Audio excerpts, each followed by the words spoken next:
What we do here is go back.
There we go.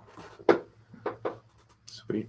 Welcome to Process Over Profit. We're now live streaming to Facebook, YouTube, and Twitch. We welcome our guest, Dan Bourelle, martial artist, local business owner, and seems to be a failure. So that's what we're going to talk about right now. Failing his way to success, and this plexiglass isn't obviously just made to save me from him punching me, mid-podcast, but it's needed for this pandemic going on. It's a little blockade, so we're not yelling at each other. But yeah, let's just get into it. If you could give us a little background sort of on you, maybe like where you went to school, what you studied, how you got into business, just to give our viewers sort of a little background story on you. I grew up in Norfolk, Nebraska, and that's where I went to school. Even college, and I actually got a degree in architecture. That's what I planned to be early on, and I love the art of it. And so I did that, and I got talked into doing just drafting instead, because I actually enjoyed the physical drawing aspect, even though it was on the computer and slowly turned into computer at that time.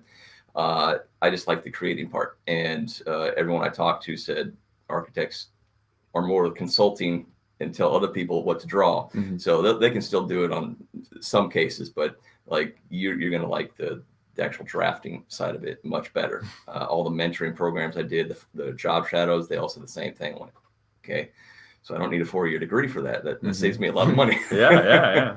So I went that route and got an associate's degree in that. And that was my life for, I think, probably good 6 to 8 years. I was doing drafting for an architectural firm in Montana, and but I did that in satellite offices in Norfolk, and then when I moved out here, I did it out of my house, which was great for a while.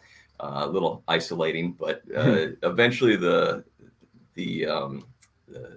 recession of 2008 took over, and that destroyed the whole industry, really. So we knew we wouldn't have any new jobs coming in for 5 years. And I thought, oh geez, do I pick up and go find another job and hope that it sticks or get fired again?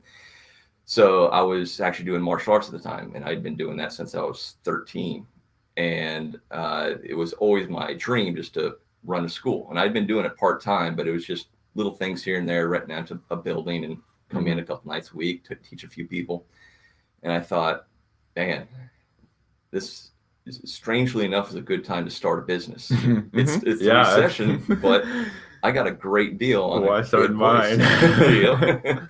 And it gives you that chance, especially when, for me, I was 28 at the time, and I thought, well, I'm not married, I don't have kids. Like, I could lose my house, I could lose a car or something like that, but is that worth the sacrifice of living your dream of owning your own business and doing what you love? And I said, yeah. What I preach day in, day out. And Over it here, was 24, doing that same thing. But I don't even own a house though, so we're good. I got literally nothing. Literally, probably like not a ton of money to my name, but that's perfect. It's all that's where you take back the most chances. There's nothing wrong with it. Like the more stuff you have, the more that chance becomes too much of a risk. So that's my advice to people: is take those chances and risk when you don't have much to lose. People don't want to look at it that way. They want to go, oh, I need that meal today. Yeah, but you can live without this one thing, that new Xbox this month, and maybe start a new business or get this one new computer that launches your business, whatever it may be. That's for me, that was huge. That decision making leading up to it was really stressful. Like, man, I have no income. Starting a business when I have no money coming in, this makes no sense. But then I started thinking about it and going, well, I've got really everything I have to lose, I'm willing to lose. And the chance and risk I want to put into this, it's on me. It's no longer on another person to run their business and hope that I fit into their plan. It's my plan now. So if it fails, it's on me. And even though there's a lot of times you want to point the fingers at somebody else, if you're the business but if it succeeds, it's also on you. That's the thing. It's flip side of the coin there. Exactly. So that's what it comes down to. It was, I know what I'm worth and I know what I can do. So I'm going to go do it. And with recession, the prices of stuff went down. It didn't happen during the recession or during the this COVID. I looked at other things thinking, can I do this? Can I do that? Now that prices are going to go down, and prices not go down on this one. This thing price almost went up. Oh, it like did. Ammo, certain things went up. It's crazy. Real estate, it exploded. Gas went down though for a slight bit there, but and I think that's what happens is whenever one thing drops, something else is going to come up. You just got to find where that one thing is, or if you want that one thing down low, like the real estate during recession. Well, like esports went up during the pandemic too, because more people were inside on their computers, on their electronics. All the things that you do at home went up. Alcohol went up. That's the one thing that goes up every time recession goes up. It's unfortunate. I think it's funny. So I'm from Asheville, and I tell the story sometimes to people, but like usually people buy bread, toilet paper, water during like bad storms. People don't ask for just buy beer. Honestly, like they'll empty those shelves of things. Bypass the bread, get the beer. Not good choices, but it is a choice. Well, that's super great to hear. Honestly, it's the common entrepreneur story of managing risk, and that's what we're doing. And it's actually doing it instead of just thinking about it. So what? Obviously, you started it in the recession, seeing ups and downs. Sort of what was the catalyst for the business growing? And so, like, obviously, like you got to start somewhere. It has to grow somewhere. What sort of helped spark the business and helped sort of get you off your feet? Get you on your feet, I guess would be the saying. The surprisingly early on, it was my adult base, which if ask any martial arts studio, especially the traditional arts, which I train the traditional arts. I don't do the sport anymore. That's a little bit different, but the traditional arts, most places would say the kids are the reason for the growth. Early on, it was my adults.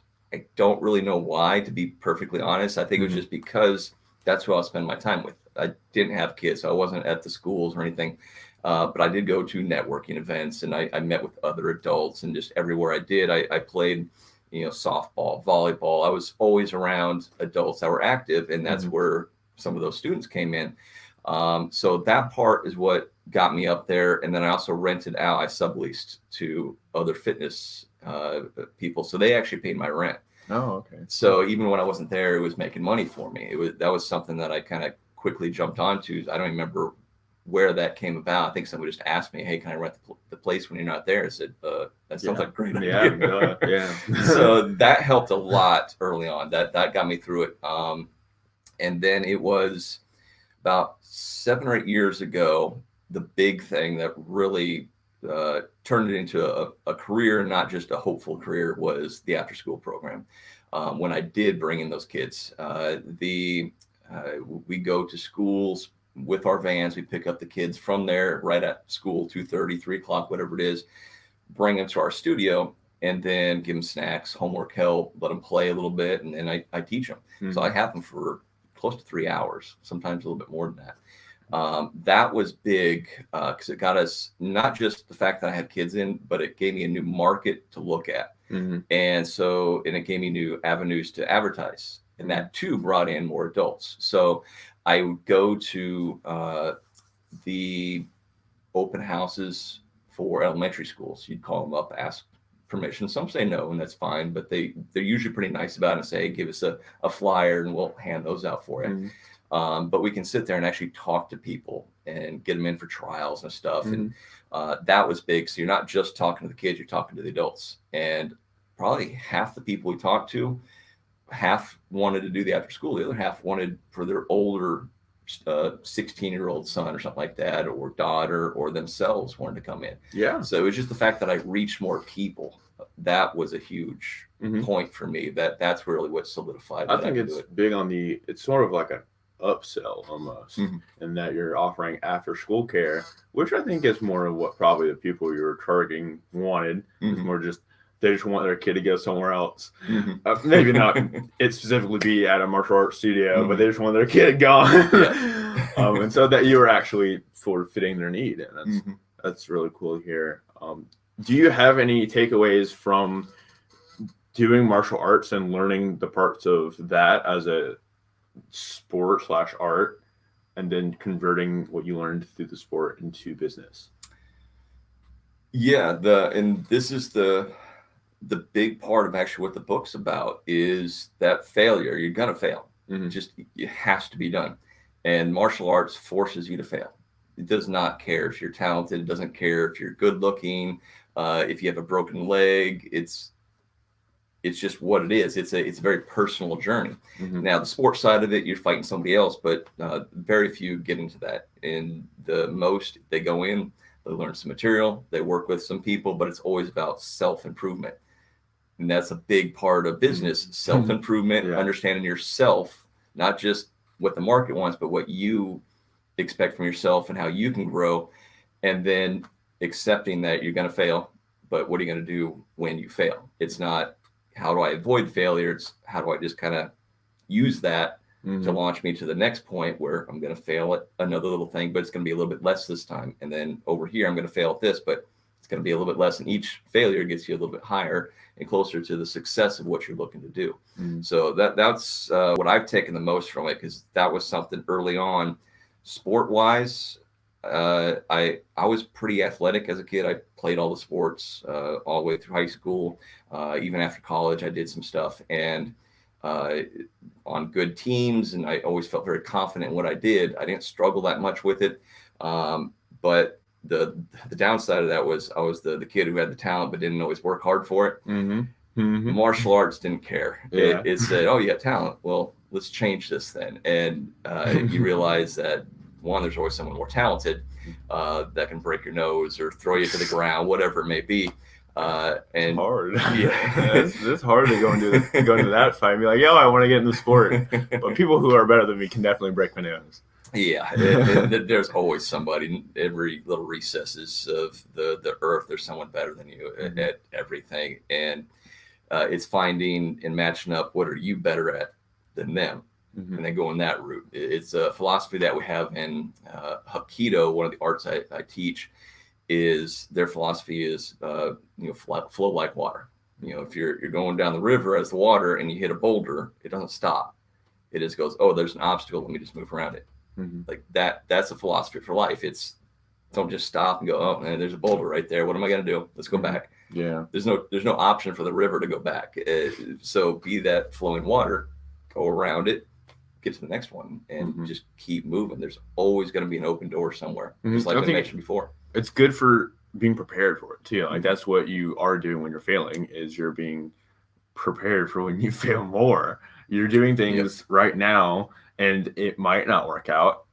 Upside is it might, but if you don't, you're failing now, and then you'll be like, okay, this is how it felt. This is what happened. I'm prepared for it in the future for failing, and hopefully it's less. Yeah. But it could be more, and that there's Great Recession, big things that can happen, pandemics that we can't even call for, or even be prepared for. But that's part of being prepared, is you failed before, and so like, okay, if I feel like this is how it might feel right now in this circumstance. And that comes with sport too. That's why people train for sport. I do CrossFit, and so I train over and over again, doing a lot of different things. And I think when I do specific movements or movement groups or do this workouts, I'm like, this is great training because I know how it feels. I know how it feels with my aerobic capacity. I know how my muscles feel. I know how the tummy feels. I know the strategy behind it, so I can do this in the future. And it's also just a big goal of being generally fit overall, but it's being prepared for the future. Is huge. And what are you doing when you're working out? Working failure. That's what grows. That's the whole mindset that people need to have, is you need that failure. It teaches you where your boundaries are. I don't think it's good to have that as an immediate thought, like, oh, I'm just going to go to the gym and fail. Let's do that. But I think it's knowing and how you tell yourself what is going on. And so yes, you could go into the gym and get beat up by a workout. So you can make people fitter than you. It happens all the time in competition. But even like some workouts are just not in my wheelhouse, and like I consider that like, oh, it's a failure. Like I don't consider that. I'm like, okay, I'm working on my weaknesses. Like it's literally how you see things. But it's knowing that, okay, it's seeing everything to your potential and upside. And maybe it's just people living glass half full, being optimistic, but it's saying, okay, this is my good workout. These are my good movements. I'm still using this to train and to train well. Or it's, okay, these are my weaknesses. This is not a good workout for me. I'm still going to use this to train well and fail, but it's going to help me. So maybe I'm not as weak in the future. So it's seeing everything basically with upside. And, there's obviously some ideas of let's not see everything too good and like be realistic here. But it's just being prepared and just knowing how you it's how you see things. Knowing your limitations, because most people don't, especially if you don't go work out. Like, how do you know how strong you are, how weak you are, really, on both ends of that, the positive, the negative? I see this a lot more now than I used to. When I first started training, it was a little different. But now I'll get kids in, not all of them. There's some that are just fantastic. Most of them are fantastic. But I'll get a few kids in every year that, and some adults, that the first time they fail at something, they are crushed because they're never allowed to fail at any point. It's like they could have been playing a game with their parents, and that's a participation trophy. That's culture right there now. It is. Everyone deserves to win. Like, you deserve to be allowed to participate. Absolutely. But not everybody's going to win. And it doesn't help anybody. How do you improve if you win all the time? It doesn't work that way. You have to go to those tournaments, and I went to a lot of them where I didn't win anything. I just got destroyed, embarrassed, and went, oh geez. But that's where I went wrong there. I'm going to go fix that. Or oh, that guy, geez, those kicks or those punches or whatever it was. I went and I trained harder. The next time I saw him, I beat him. That's how it works. Instead of just going, oh, well, I can't beat that guy. You can next time. This is what is the quote? I've heard a lot of big fitness people use this quote. It's do today what others won't, so you can do tomorrow what others can't. There's been multiple different paraphrases of that quote, but they all say the same thing. It's putting in the work today that others aren't doing. So putting in those hard hours. Mm-hmm. So you're, I don't know, I say better than other people, but you have more abilities and more training and more experience under the belt than your competition. Mm-hmm. That's the thing especially with business, and I think anybody that's started their own business will tell you the same thing. You're never off the clock. That there's no, okay, I'm going home, not going to think about it. I've been doing the studio again, man, 20 years, almost 20 years now that I've had this studio going, whether it's part-time or full-time. Every day there's something on my mind. Even if I'm out on the beach or something, it's just like, oh, you know what, I can do better tomorrow. It's this. I feel like tax season came very quickly again. It did, because it was pushed back, and then it came very quickly again. That was disastrous when all those PPP loans, and that was frustrating because I made the brilliant decision to put all my money back in the business in 2019. You know what that means? I had no income in 2019, and because I was trying to recover from the hurricane of 2000, late 2017. Yes. And so I'm like, well, I'll boost the business. So I've got some, other mutual funds going. I can pull some money out. It's no big deal, and I'll do that for personal stuff and just live very simple for a year.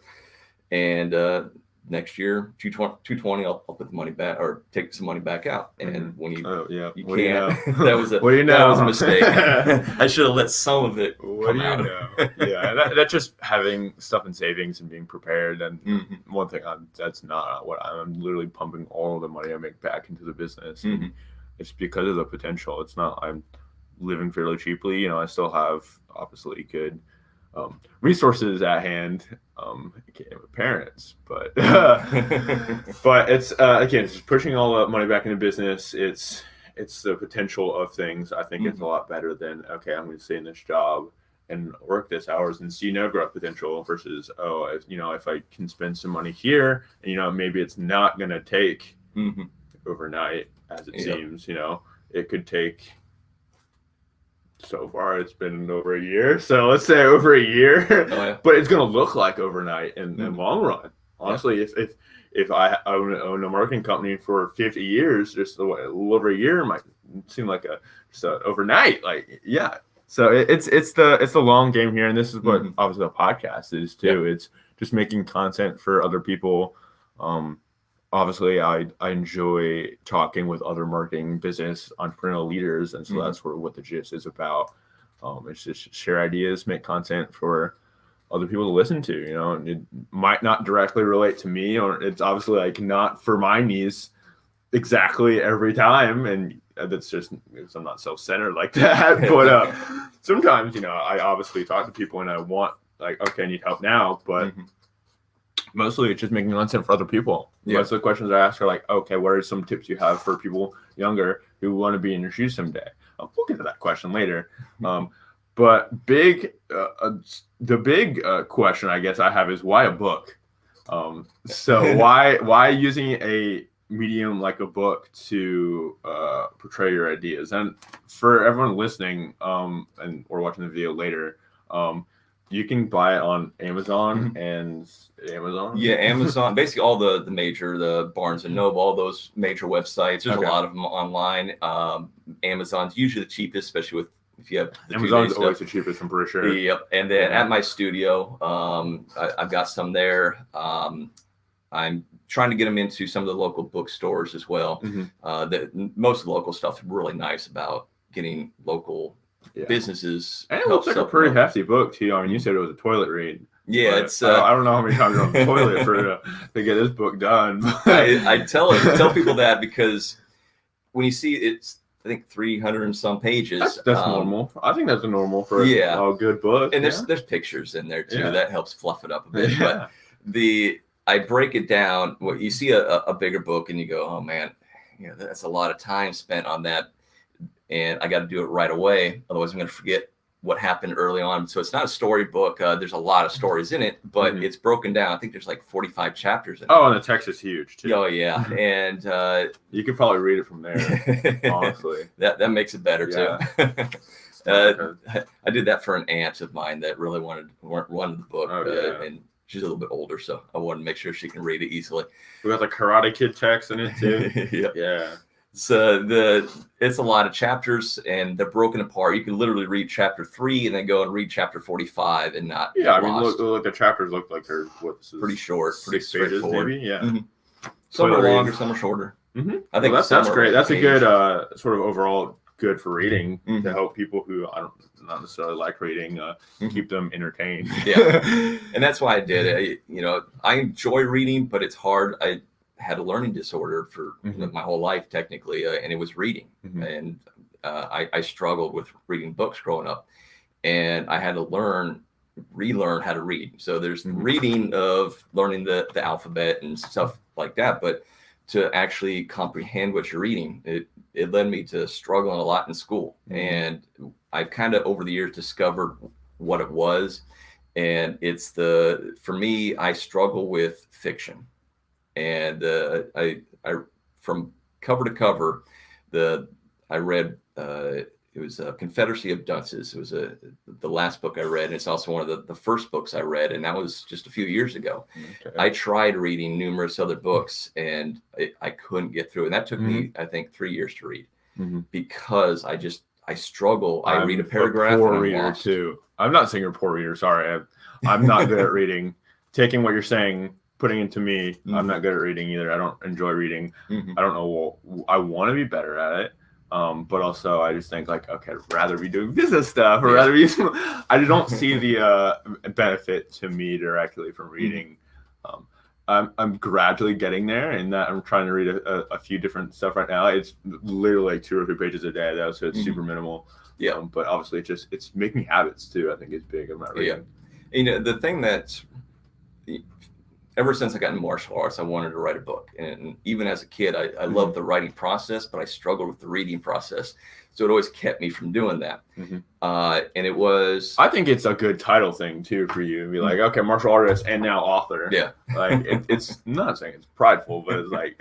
I do take a lot of pride in it. Yeah. I do. It's because it was... Especially coming from the fact that I struggle with reading. And... to the time it takes to actually write. It took me 10 years to write that. Wow. And part of that reason was the fact that I had so little time, put so much into the business that's like, oh, how much, let me sit down for a few hours and just type out here. But it was shortly after the recession that one of my students, he's in actually real estate, and but he's great with websites. And I had put together a website myself. I like doing everything myself. I don't shell out a lot of money to have other people do it. I just, I build my own stuff. I took that from you wanting to be on my podcast and you say, no, I don't want to give off an arm and a leg for marketing efforts. I get that. So I put my own website together, but I had no idea what I was doing. I didn't know how to get search engine optimization, any of that stuff. I tried reading up on, like meta tags and all these things, and I didn't know what I was doing, but it looked terrible, but it worked for a little while. But he's like, I can make this a lot better if you want me to. I'm like, please. Yeah. So he crushed it. I love my website, and I've had that for a number of years now. And he's like, one thing you got to do is keep updating it. I'm going to put a blog up there and just write some stuff. The blog is SEO. For those who don't know, it's making your website keyword, not so heavy, but enriched. It's a good word to use because a lot of people just try to bombard their websites with a ton of keywords in their niche. But it's making your website keyword enriched with things that relate to your business. And that was the point behind it. It shot it up there, and it's still one of the top ones. It's always on the first page of all the search engines, and so that's what got me actually writing. It was one of those things that's on that to-do list that you never get to. But now it got. So that's organic too, right? Is you're not spending you might be spending some money on Google Ads. I think everyone should if they're a service. But it's also I guess when it comes to Google, it's I know it's the first 2 bars are the ads, or 2 or 3 bars are the ads that people pay for. And then the next ones are actually organic that Google uses when they come through your website. Yeah, and I've never had to pay for that stuff because of that website. It's just always up there, and it's fantastic. Now, keep in mind, it's martial arts, so it's not like real estate where there's a lot of them around here. There's not that many martial arts. So when somebody types in martial arts, basically every major one's going to be on that first page. It's just that mine's one of the first ones up there usually. That's nice. But so that got me into the writing process, and I had insomnia my entire life. Like I never remember not having it. It always took me hours to fall asleep every night. And I've tried everything. Go to the doctor, they give you this drug, that drug, and this one's going to work, and nothing ever worked. And I wrote the first chapter, and it's not the first chapter that's in there, but it's actually one of the first chapters in there. Wrote it out, fell asleep the second my head hit the pillow. And I woke up the next day feeling amazing. Like, why did that happen? What did I do different? And I realized the only thing different is I wrote a chapter. And then I wrote another chapter. I haven't had insomnia since. And I started writing that again about 10 years ago. That's scientific right there. It takes the whatever junk. And maybe it's blue light. Maybe you're just on your phone too much before you go to sleep, and then maybe it's just blue light affecting you. Because I've heard that too. I've heard blue light really affects your ability to fall asleep. But yeah, again, you can buy the book on Amazon. I'll drop the links in the bio. There's currently a plane going overhead.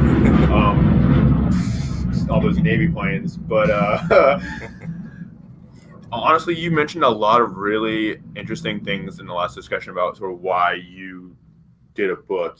Obviously, it's for title, and you've always wanted to do a book. But even then, it helped you fall asleep.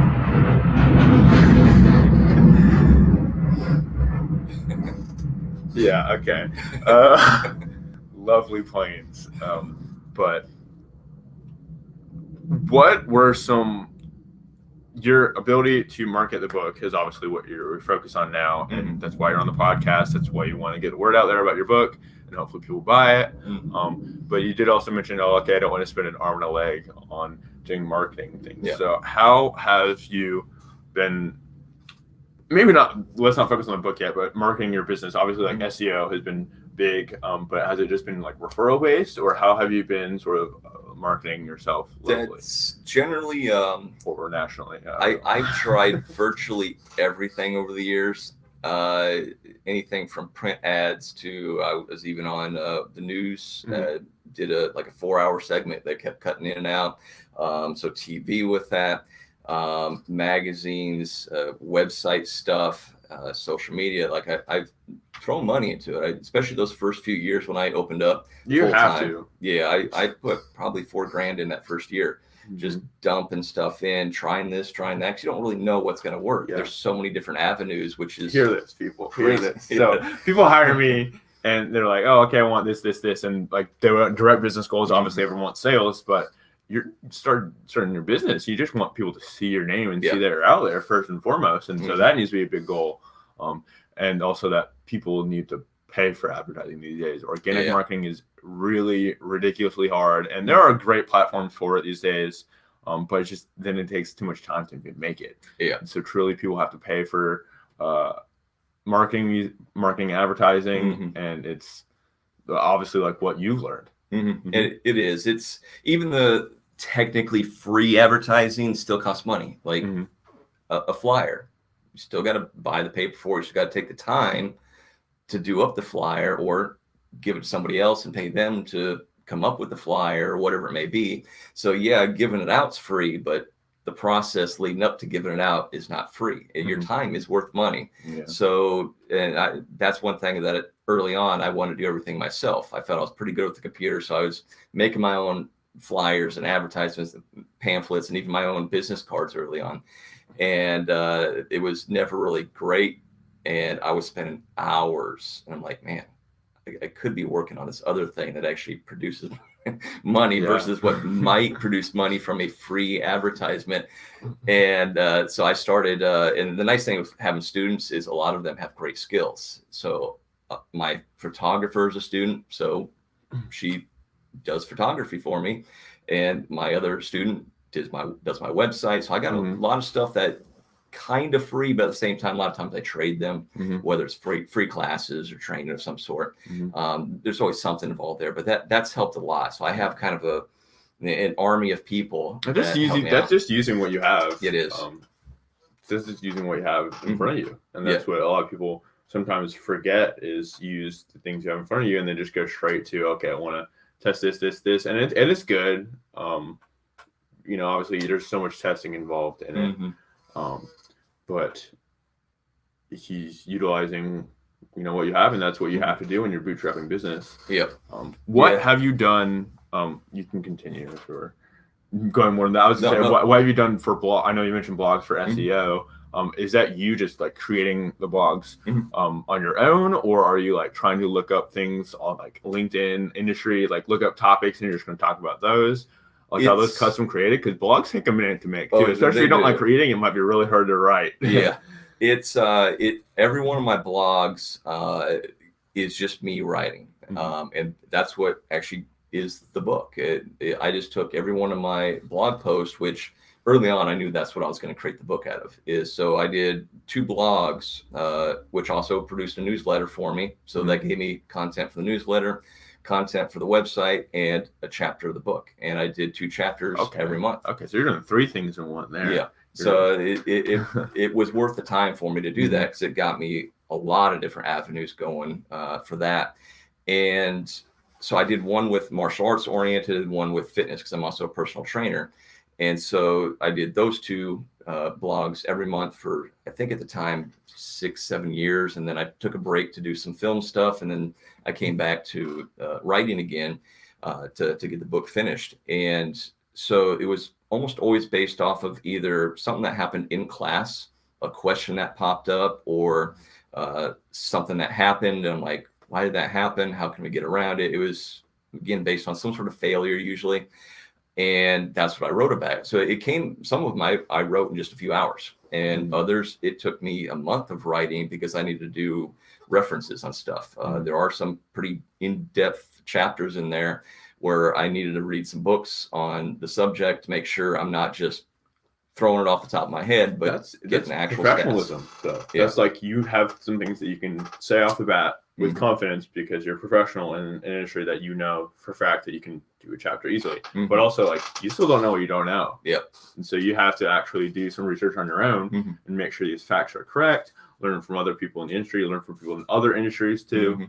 And so you can make content. And that's what people need to do when they're making content too, is make things that are true, but also a lot of art is sort of taking other people's stuff and reorganizing it. It's known for in movies and all, but people do it in art all the time. But that's really interesting because I haven't spent the time to do that. I've been sort of transcribing the podcast into more of a blog style. Yeah, it's really just completely copying over word by word what people say. So maybe it's not super keyword heavy. I sort of need maybe do a background on people, but just the process of me doing that is a lot of time. So I don't know. It's there's always that risk reward. Is it worth the time? Is it going to produce something? And as you mentioned before, sometimes it's that way down the line, that long game going. And when a lot of mine was driven by the newsletter, getting the website up there, but also the newsletter, because the newsletter actually produced a lot of content for me. And I learned a lot from it, because not only did I write chapters and then have to go research some of them that I thought, okay, I think I know this, but is this true? Especially in martial arts, there's a lot of mysticism that's just junk. And people will tell you, oh yeah, this is because of this. And then you find out, oh, that's not true. That's just what my instructor said, what his instructor said. And I had to go research some of that stuff. Some of the stuff I thought was absolutely true was wrong. And I had to go back and reassess it. I brought that up last podcast too, but that's the deal with people doing courses and all these days too, is people come off as professionals, because you can market yourself pretty, I don't say easily. I mean, there's some money involved, but like people can come off as a professional and people just believe it. So people just buy courses that are complete bogus. I like buying courses for things that I think they bought things I already knew. That was fun. But you don't really know, and that's what's clouding industries these days, is people are coming off as professionals and selling courses, but then there's also people who do actually know it and they're actually selling legitimate courses, but then people just don't know. There's no difference between the two, and there's no differentiation. Issue. And we have that issue with martial arts and with fitness.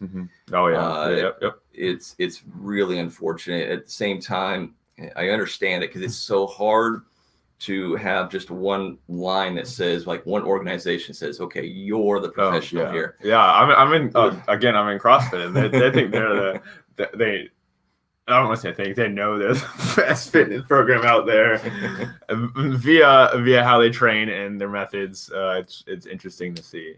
I mean, obviously, I enjoy it, so I'm biased. But the interesting part of honestly my learning process was talking about the different process of learning. There, they brought up in the definition like why that definition is different from other people's definitions. Mm-hmm. Like that's crazy why we're comparing each other right now. But there is truly different people do different fitness methods differently, and they all work. Yeah, that's the thing. And especially with diet plans, that's the big thing. That it's usually the number one question I get from clients is, "What should I be eating?" Mm-hmm. And my answer is, I don't know yet. If I just met the person, I don't know, because everyone is so different. And so I put all my clients on the Whole 30 nutrition plan to start with. It's a 30-day program. It's kind of an elimination diet. Yeah. It's just basic foods. Yeah, it doesn't restrict anything as far as calories. Just eat whatever you want, whenever you want right now, but just take this out, take that. The big known issues, the dairies, alcohol, even taking out caffeine early on, which usually that's one of the first ones they want to get back in. Alcohol is usually second. Yeah. But it really teaches you what food does to you. And that's what becomes difficult, is everyone's a little different. For me, when I went through that program, I found out peanuts were killing me. Oh, wow. Because they're legumes and they have a inflammatory response. And I didn't know this. And for me, I was a pitcher for a number of years, and I tore up my shoulder badly and my upper back from accidents, and then people cranking my neck for choking. So the whole upper body is pretty damaged, but I was just always in chronic pain, and I just assumed it's from the injuries. What are you going to do? And then I realized when I went through that program, I was always eating peanuts in between classes because I don't have time to sit down and have a dinner. I just teach sheets for 4 or 5 hours, whatever it may be. And I switched it out with either nothing or cashews, or sometimes I'd bring in some broccoli, just something real quick to throw in the mouth. And within about 2 weeks, almost all the chronic pain in my shoulders went away. And I went, it doesn't hurt to do this anymore. That's weird. And therefore I can go and lift and do more with my shoulders versus like 5-10 pounds doing stuff. It's like, okay, 10, 20, 30, like it's still not hurting. So I built up the strength in it, repaired it naturally, and no more pain. Still things pop up when, I go dive for something at volleyball and pop a shoulder or something. But other than that, the chronic pain is gone because I took peanuts out of my diet. That's crazy. It's insane. And that's good to know too. A lot of people think that fitness is the go all be all. What's one all be all, but people immediately are like, okay, I want to do fitness because I want to be ripped, I want to lose weight, I want to do this, and really it's 90% diet, 10% fitness. It's there's so many different variables to it, and some people, men in particular, can go lift and not change their diet and lose weight. It's not fair, but it's true. There's more testosterone, there's more muscle involved with it, and that's what burns the calories. But it doesn't mean they're physically better off. That's a lot of people mistake, is they think, oh, you're more defined, you must be really healthy. Not necessarily. I can point to a lot of bodybuilders that destroy their body so they can get on stage and look healthy, but they're dying on the inside. I brought up the other day to my friend. I'm like, us CrossFitters, we don't really necessarily look like we're maybe the fittest of the bunch because we don't do like show muscles or anything. It's strength. We do a lot of cardio. But we don't look the fittest of the bunch, but we claim fitness, especially with our competitions and all. But I think overall, with the methodology of CrossFit's great because it's pretty encompassing. People poop on it all the time. I don't really want to get into that. We've gone a lot of different ways with this podcast, and it's been great. About fitness, some martial arts, some books, some marketing and business. It's awesome. That's most of my conversations. Yeah, I mean that's honestly most of mine too, is fitness and business, and that's really all my Instagram is business and fitness. Yep. But yeah, so are there any sort of the question I hinted at earlier? Are there any tips that you have for younger people who are trying to get into? Let's start with martial arts and maybe fitness first, because you do have a lot of experience in that. But maybe even talk about like using what you like as a business owner, how people can start that as a young age, or leveraging what they have in front of them, and maybe the risk. The starting with the martial arts, getting into martial arts, my suggestion to people that the actual art doesn't really mean that much. That's something that gets thrown around. This art versus that art, which one's better? Better for what? Every art was created for something different. Some of them it was strictly for one-on-one fighting, on a ring or on a mat. That art's probably best for that. What are your goals is really what it comes down to, and then check out different studios, talk to the instructor, take a class. Most studios around here let you take a class for free. It's not usually an issue. And then just get an overall feeling, like, do I feel comfortable here? If you don't, sometimes that's your intuition saying something's off here.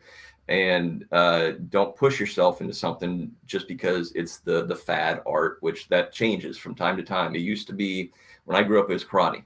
Like the Karate Kid, still my favorite movies. I love it. And then Taekwondo got to the Olympics in the late 80s. That was the big fad art at the time. And then there was Kung Fu.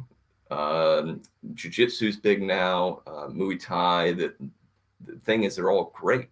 I've trained in all of them. I love them all. I don't have time to do all of them to become a black belt in all of them, but 3 of them I did. And that's what I teach. And so I think people will get caught up in the art and forget that it's really the person teaching you and the class around you. That's the most important thing. And what is it you're looking to obtain? If you want to be an MMA star, don't come to me. I'm going to say, I may get there in 10 years to help you with that. But right now, I want you to just be able to stand up straight and not fall over when I kick you. Basic stuff like that.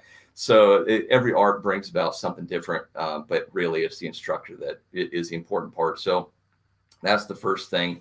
Talk to the instructor, take a class there, and just go off the one that feels like the right one for you, and ask them.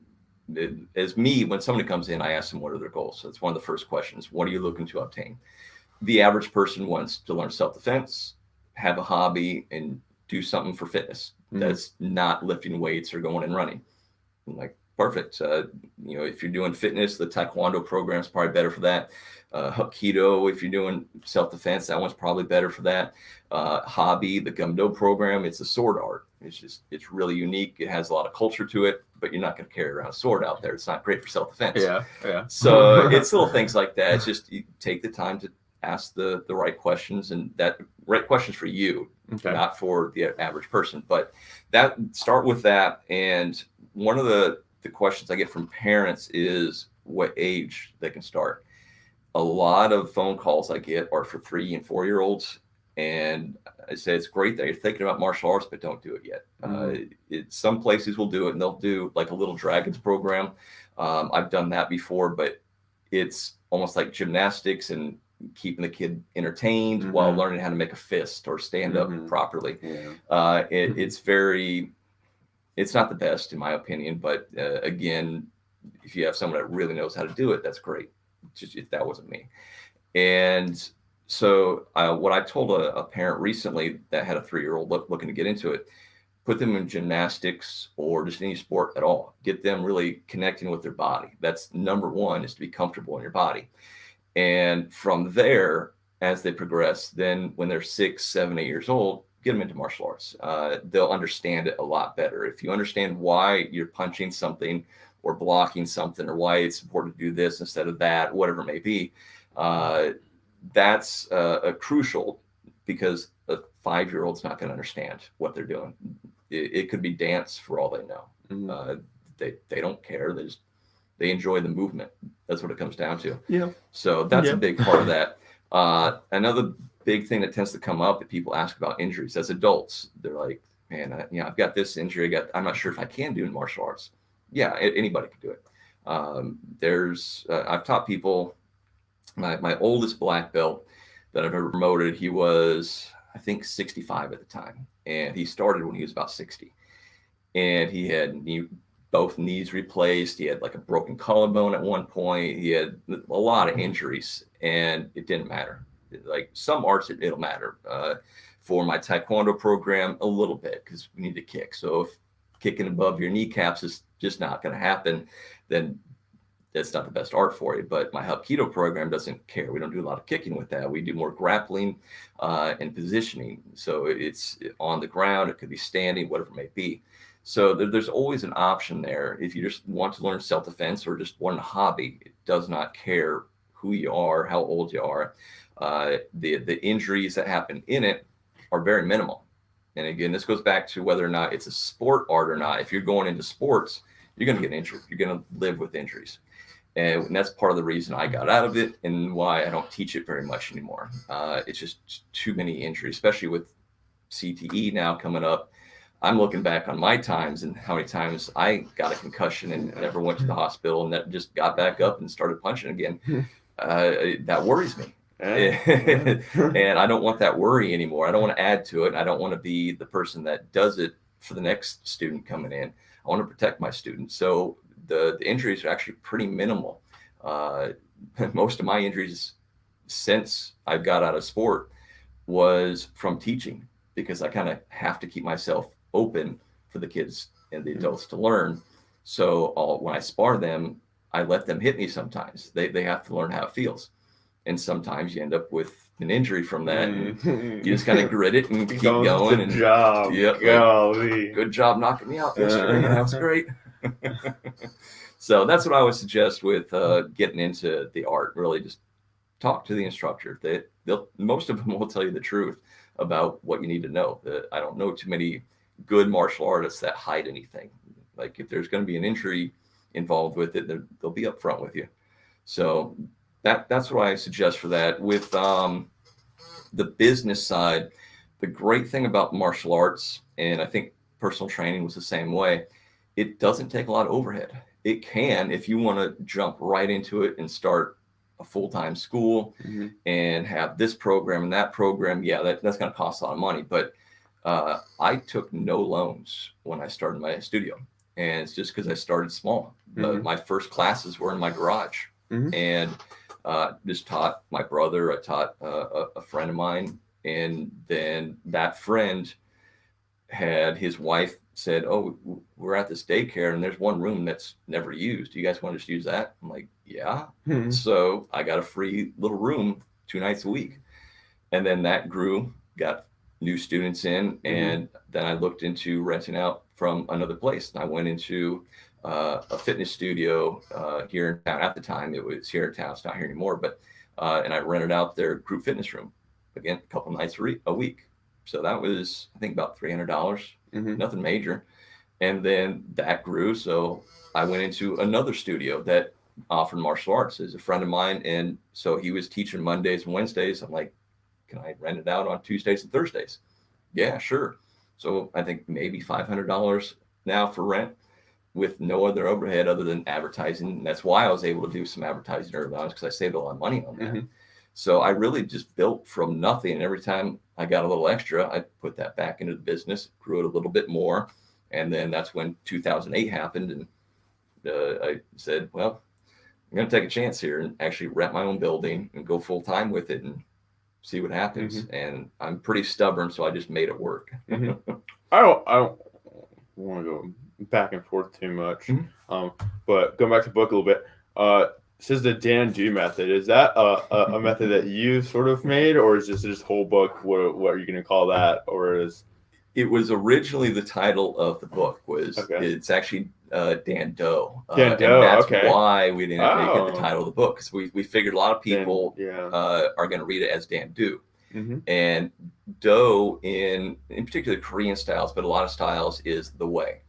And so like I think that's sort of similar to others. I don't want to say they're synonyms, but do and the way. Yeah, I think that people get what you're saying. The way I do things, type of thing. It is, and that was the original working title of the book was Dan Doe, and there was a couple other titles in there, but it related to the Korean styles that I teach, because Dan is also a Korean word for basically rank at the black belt range, and then Do is the way. But for me, it was just my name. And the way of me. Yeah. So that's what I was going to do it, but my editors and the publishers go, we read it as Dan Do. Is that what you want? I mean, this is pretty direct, and this is what most books are. Like, literally martial artist guide to failing everybody's success. Mm-hmm. Tells you how it is. Yeah. But then it's like, okay, there's a little bit more. This is the method behind it. It makes people sort of think, oh, what's this method? Mm-hmm. And that came about from my father, actually. He told me, I think I was a teenager at the time. It's like, we could have 100 people in our backyard and one pile of dog crap in there, and you'd be the one to step in it. And I took that negatively at first, like, oh yeah, I'm the idiot. And he's like, no, but you'd also be the one that watched your step from there on out, and everyone else would walk over a ledge and you'd see it coming. It's like, you learn from it. It was a failure, but you learn from it. And that was kind of the premise of the book. And that's the Dan Doe method of accepting the failure, because that taught you something. Now you're going to succeed where others are not going to succeed. So that's where that came from. Okay. Jumping back to original question, just back and forth all the time. Love it. But are there any, I know you hinted at specifically business-wise for martial arts, are there any general sort of things you have to people? I know we meant like what we said before, basically like managing risk, and you going from basically like architecture to running your own business. What are the tips and tricks you have for that? So people who are in something or they're trying to find themselves out and then they want to start a business, general, like what tips do you have? Obviously, like we've mentioned, managing risk and just learning from failure, seeing things as a positive process. Is there anything else? Yeah, a couple things. One thing I learned is, again, something my father taught me when I was very young, is understand your finances. I keep track of every cent that comes and goes. Like I've got it listed down. If I find a dollar bill floating around outside, I'm going to mark it down. So I know exactly where everything is. My finances are solid. And a lot of businesses make that mistake. A lot of people make that mistake. And it's hard to get into, but once you get going with it, like with anything, it becomes actually really easy. But you have to set up those categories, and I've got an app on my phone that it categorizes everything for me. It makes my taxes a lot easier. I don't have to keep all those boxes of receipts and then spend months trying to figure it out. I'm actually got all my taxes done already and sending off to my accountant. For him to actually do it, I'd prepare. Okay, you're hiring. There's too much. I tried. There's the answer there.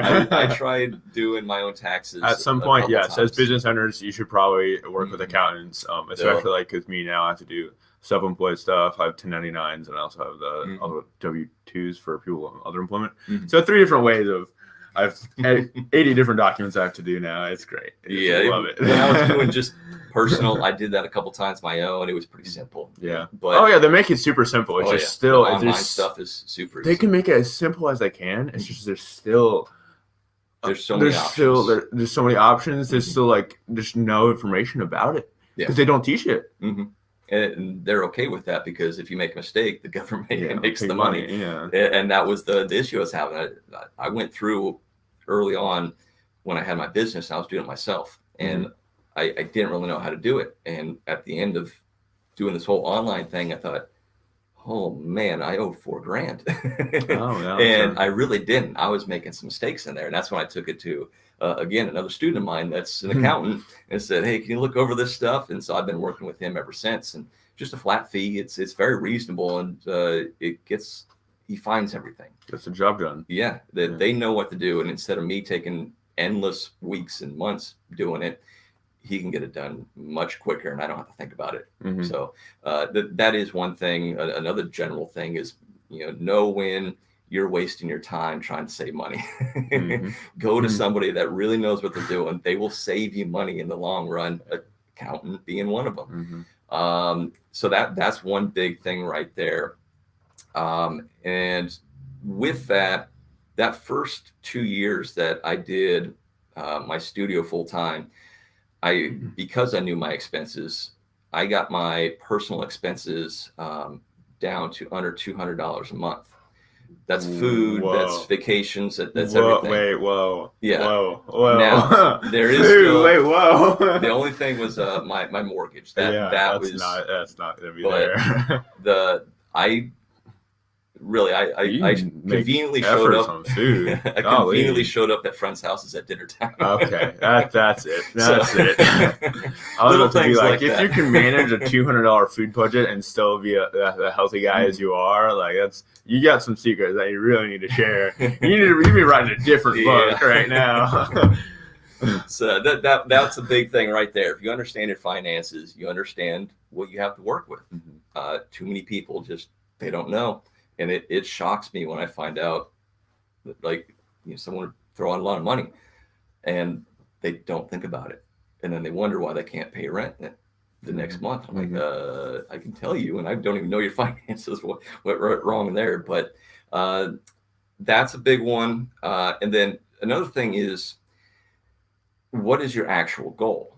A lot of people want to lie to themselves. Yeah. And they go, well, I do it for the love. Yeah. Okay. That's good. That's great. Everyone says that. But you also need money. Oh, everyone says they'll do it for the love. Yeah. Also, people do mention the money part though too. Some people.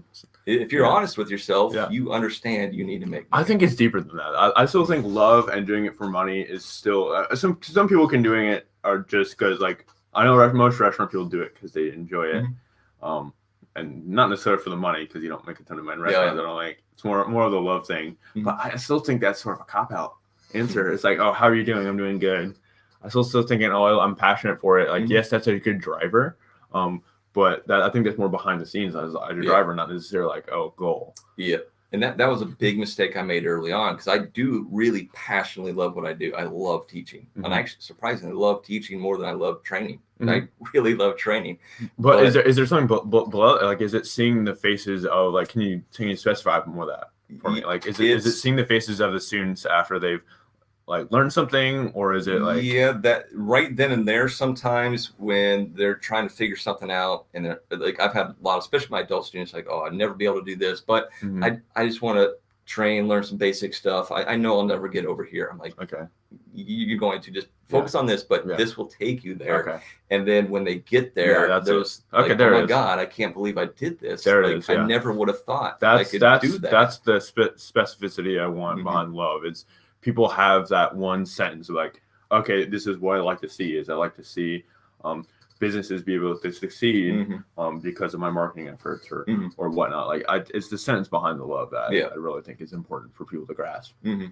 And so with that, I accepted that I just assumed I'd never make a lot of money out of this. And maybe that's true, and maybe I'll never do much, but I get enough that I'm living and enjoying life. I don't think, like, again, that's what people think that they correlate money to happiness. And, people don't need to be making $100K a year to be happy. Like, you can literally be doing what you love and make ends meet and be completely content. Like, I've been keep telling my parents more just to help them grasp what I'm doing. I'm like, even though I'm working as hard as I can, and I might not be making as much money as I can right now, because when you're in business, I'm unbelievably happy.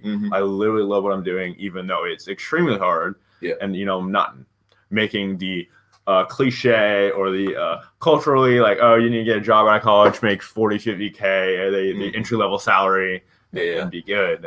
I believe they did studies on that and said the happiness of having money caps out around 70,000 a year. Wow. And beyond that, it doesn't really improve. It's your lifestyle, everything around it. So as long as your bills are paid, people are pretty happy. And that's where I'm at. Is I don't have, I did have to take on a loan over the summer, but it was pretty minor, and I'll be able to deal with it pretty easily. But other than that, I think most people have to take a loan. Oh yeah, it's really hard not to. Yeah. But that also, silver lining of things and the failure of things, when everything shut down, I went, well, I need to improve something. I need to make use of this time. I saw tons of restaurants open during COVID. Or like they revamped their insides. I'm like, that's a perfect time to be doing it. It is. And I think of the best businesses took advantage of being down. It's devastating, but I made a book out of it. Yeah. There's a lot of things I revamped. I now have all online courses. I never even thought about doing that until this happened. And so now I have all my material online. And I have memberships for it, so you could even you could even do a digital. Like, you wouldn't even have to B, you could literally use that as passive income. Yep. Holy moly. A lot of people are starting to see that. And I think you're going to find a lot of businesses that you can record it and do it as courses. Oh my gosh. Yep, that they temporarily shut down are not going to come back because they realize they can do it from their house or they can do it from the backyard. It's a way to. I still think there's a mindset behind going somewhere else to work that I don't think everyone might not get enough done at the house. There might be too many distractions. Yeah, I did that for a number of years when I first moved here. I had an office at the house and drew my drawings in my little office, and it was great because I didn't have to get up and get ready. I could just roll out of bed and go to work. But there were downsides. One, I just never got anywhere. I didn't meet a lot of people the first few years that I lived here. I didn't know the town that well, and I really wanted to know it. But there was, since the headquarters was in Billings, Montana, that's a 3-hour difference. So when I got done at 6 o'clock, they were still working 3 more hours. I'd be getting phone calls 8, 9 o'clock at night going, "Hey, this thing happened. Can you go and get this done?" Like, let me put my dinner aside and go get this finished. So there are some downsides. There's a lot of downsides to working out of your house. And I think that it will come back eventually, but I do think a lot of businesses really, I hate to say cut the fat because that sounds like the fat was negative. They really slimmed down a lot. And for me, I actually got rid of one of my vans, one of my after school vans. I had 2 of them that used to run, and we had 11 different schools that we catered to. Wow. I'm now down to 4, 5, 6, 7 schools. That's a human capital and payment thing though too. Like if the those gotta be insurance, paid, sometimes you gotta drop people and be like, I can't handle that. And that's what I learned. And the one thing, another business thing I would really suggest to people is the colleges here in town, UNCW and Cape Fear, they have business departments that will help you for free. 100%. A lot of people don't understand that, There's and they've been hugely helpful. 2, 3. We have a lot of them. Yeah. Just in Wilmington alone, like I was a tenant in CIE for a good bit. By a good bit, I mean a month. But I hate that I didn't even use those resources even as a freshman and wanted to be in business. Yeah. And maybe it's a lack of knowledge. Maybe it's like, oh, it's too far. Like, it's not even off of campus, really. It's next to campus. But they even have a small business development center. Was it the SBDT or something? That's who I work with, and they're fantastic. They don't charge anything. Yeah. They helped me get one of those loans. They've helped me realize that I need to drop one of those vans. And I kept looking at it and go, well, if I drop that van, I lose these students. I love these students over here. And like, well, you either pay the rent or you don't. And I'm like, oh, man, you're right. So I had to shut down one of my vans, which I think yearly saved me about $12,000, just cutting off that one van. And I really didn't lose that many students. A lot of those students I thought I was going to lose, they re-enrolled in my evening classes. So I don't pick them up anymore, but they're still doing classes. When people love what they do, that they're going to keep finding ways to make it work. So just because I didn't go to their school anymore didn't mean they go, well, all right, later. No, they're like family. They find ways to keep coming. And that was a big learning curve I had to figure out over the summer, really, going that I really don't need to cater that much to everybody. I can cut down a bit on expenses and still do well. And actually, even though it seems like I was losing income, my expenses went lower. So I actually gained income. And it doesn't look that way at first. Like, oh, I'm going to lose this school and that school. I'm not take 2 steps back to go more step forward, but it's almost like 1 step back to go 4 steps forward, sort of in your case. Yeah, that's always going to happen. You see that in martial arts too. You see somebody that they're progressing, they're doing really well, and then suddenly they halt or even go backwards. And I know they're not going backwards, but they see it. Fitness too. People think they plateau. And it's all in the way the body works, physically how it works. When you're learning something, let's say, I was going to say bicep curl, but you probably don't do many bicep curls. It's one of the useless ones. But let's say a clean and press. You're learning the clean and press, and early on you pick it up pretty quick because the body's sending signals to the muscles, and hundreds, thousands, million signals going, okay, try this, try that. And then your trainer partner goes, oh, that right shoulder's down a little bit. Back position, shoulder position. Yep. And everything starts to work out, and you see the technique improve pretty quickly. And then you feel pretty good with it, but you know it's not perfect. And so what happens is if you keep doing that, and you're doing, even though it's not perfect, you've created a different program. No, it's no longer sending separate messages and getting all this feedback like a trial and error process. It's created a program that says, okay, do the clean and press program, and then the body does that thing. It's a lot quicker. It's more efficient. That's when it becomes instinctive. But the problem is, if you try and change that and go, oh, your back isn't as straight as you think it is, you need to make sure your chest is out a little bit more. And then you go through and you try and fix that, and you think it's just a small fix, but that blows up the whole program. And it's almost like starting over. And then you got to redo your grip. You got to position a different way, and it feels like you just went backwards, but it's not. You're not going backwards. You have to adjust, and it has a plateau or what seems like it's going backwards, but then it shoots forward again. If you take the time to keep going, that's where people, again, they see that failure and going backwards and they go, I must have lost it. No, it's your body's figuring it out. Just give your body some time. It will kick in. So it's fascinating. That's why I love the martial arts, the mental side of it, and the physiology of what's going on in the body is incredible. What the body can do. That being said, you now have the opportunity to do any calls to action that you have for your business. You can let people know where to find you on social media, your contact info, your address. We're at 800 Shipyard. What's the name of your studio? It's Bourelle Martial Arts. Okay. Bourelle. A lot of people think it's Bourelle Martial Arts. We talked about that before. Yeah. So Bourelle Martial Arts. I wanted to get it right. And it's near the new fire station on Shipyard, right before you get to the Carolina Beach Road intersection there. Little strip mall. But I've got after-school programs there and evening classes, adults, teenagers. We take almost all ages. As I mentioned before, I usually suggest that 6, 7, 8 on up. And then I do personal training. I've limited that. I just have and keep a few clients so I can focus on them. There was a point where I had almost 70 clients.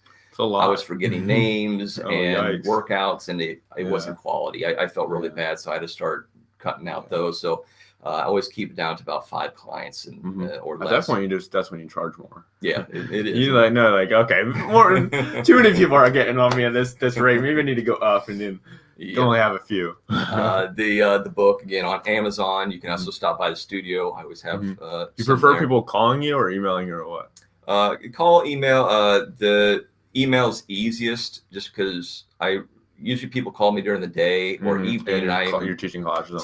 So by the time I get around to calling back, it's like midnight, and so email's a lot easier. I can get that in the morning or even the evenings. But that's at dan@BourelleMartialArts.com. Okay. So, that's sweet. Well, super great talking with you again. Yeah. Go buy his books on Amazon. I'll drop the link in the bio. Dan Bourelle, old architect, now martial artist. Also nutrition guy, or I don't know if you claim yourself as a nutrition coach, but I can't. You can't. Yeah, I'm good at good at nutrition because it goes with fitness. Legally, I can't. Fitness guy, business owner, entrepreneur. Good, you got to know. I'm super happy I had you on, man. Thanks for being here. It's been fantastic. Thank you.